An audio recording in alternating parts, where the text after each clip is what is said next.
G'day guys, how are you? Hope you're all doing very well. This afternoon I'm going to be doing a review of a war film from Russia. This is in the Russian language English subs, released in the year 2013, directed by Fedor Bondarchuk, and this movie is called Stalingrad. So Stalingrad opens up in Japan during the time of the devastating earthquake. One of the rescuers is a Russian, and he is keeping a victim company. Now this victim is buried under the rubble, and he is only able to talk to this person. So he decides to recount the story of how his mother made it through the bloodiest battle in history. So it goes back into World War II in the Battle of Stalingrad. Now Stalingrad being the bloodiest battle in history, and this guy is recounting all the events that his mother told him about, all the horrors and the love that blossomed during such a troubled time.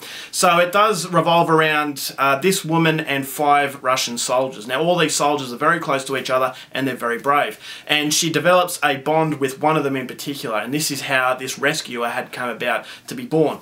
So the movie does depict all the horrors in this war, and it does depict bravery and the romance that blossoms in the most unlikely place. So if you like the way that this sounds and you want to know more, please go out there and see this film for yourself. Now my thoughts on Stalingrad. I was really psyched to see this film, you know, a movie made about Stalingrad, the bloodiest battle in history. I was expecting to see the film, you know, depict all the horrors of war, you know, the bravery of human beings and what we're capable of when we're put into a really bad situation. And that's what I got to some degree. I thought Stalingrad is a very good looking film, and I thought that the characters were fairly well done. I could gain a sympathy, a connection with these characters. You felt like they didn't want to be there. You felt like the horrors of war were taking a toll, and there's only so much a human being can take, and then some of us can go that extra step in order to, you know, the bravery and the courage that is required in these situations. And it does show you the strength of humanity. And I thought the close-knit community of these 5 soldiers, I thought there was a genuine sort of love for each other. There was a genuine family sense, and you felt that this woman who was involved in, you know, with these 5 soldiers, you thought that there was a little bit of a love connection there.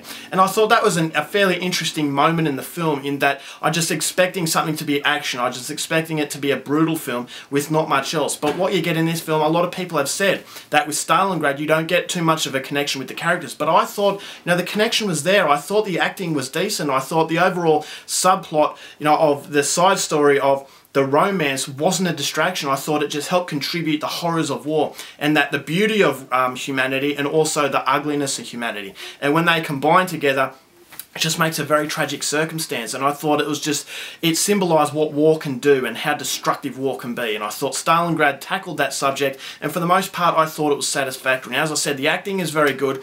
I can't recall any of the actors except for Thomas Kretschmann, who was the leader or the captain of the Nazis. I thought he did a great job, and the beauty of the film is that you gain a connection with the Nazis as well. So it's not only just telling you the story of Russia and saying that the enemy were just faceless human beings, that they were just cannon fodder, that just basically you know, extras in a film that you just want to see getting blown up. When Thomas Kretschmann's character's on screen, you feel for him because you feel that war is really wearing him down as well. And so, as I said, the characters really play a big part in this film, and that's something I wasn't expecting, because when it comes to Fedor Bondarchuk, a lot of people label him as the Russian version of Michael Bay. So after hearing that before I watched the film, I was expecting just big explosions and nothing else. Big explosions is what you get, and ultimately is what brings the film down.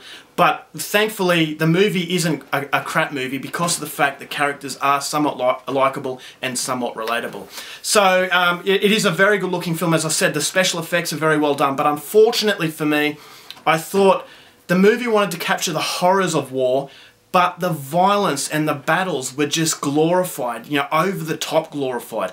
It felt like a stylish film. It felt like a film that wasn't saying violence is horrible. It was a movie that was showing you violence in a very stylish way, and something that'll make you think, you know, that was cool. You know, very, very slow motion action sequences. And you feel to yourself, on one hand, you want a film that is depicting, the film wants to depict war in a horrible way, but when you come to the battle sequences, it feels like it doesn't want to, show you war in a horrible light. It wants to show you war in a very stylish way. It feels like a Michael Bay film. It feels like a movie with massive explosions, you know, very, very slow motion action shots of someone's head getting clubbed in.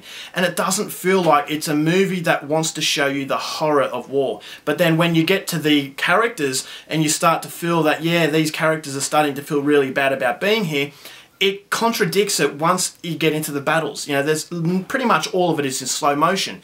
And you feel to yourself, you know, all the reality that the movie is building up has been lost, because what you're seeing is a cartoonish film about violence, and it's not showing you the nasty side of violence, it's showing you the cool side. It's almost like a video game, and it just loses all the credibility. So all the hard work that the director has done in gaining these characters, in putting these, you know, this romance within a horrible situation, all that is lost when it just takes a completely different turn, and it's just stylizing the violence to the point where you think to yourself that you're watching a video game and you're no longer watching a real depiction of what was the most horrific battle in human history. It just doesn't feel like a horrific situation because it's just been glamorized. It's glorified, and that to me is what let the film down considerably, because then you go back into, you know, thoughtful sort of, you know, depressing, and the depressing environment that everybody was facing, but then you go into the stylish violence, and that really killed it. And I just thought to myself, this is a missed opportunity. If the violence was as realistic as it could have been a really heartfelt World War II film. But unfortunately for me, I just thought it got caught up in its own glamour, and as a result of that, it undid all the good work that it had going for it. So by the end of the film, I was left disappointed. You know, if you're after big explosions and a lot of gun battles and, as I said, stylish violence, maybe Stalingrad will be for you. But for me, I just thought it had the recipe for a great film, but unfortunately just falls apart because of the fact Fyodor Bondarchuk has the Michael Bay approach, in that all the explosions, don't worry about anything else. So overall, for Stalingrad, I'm going to give it 2.5 stars. It should have been a lot more, but unfortunately it was undone by its own, you know, ambition.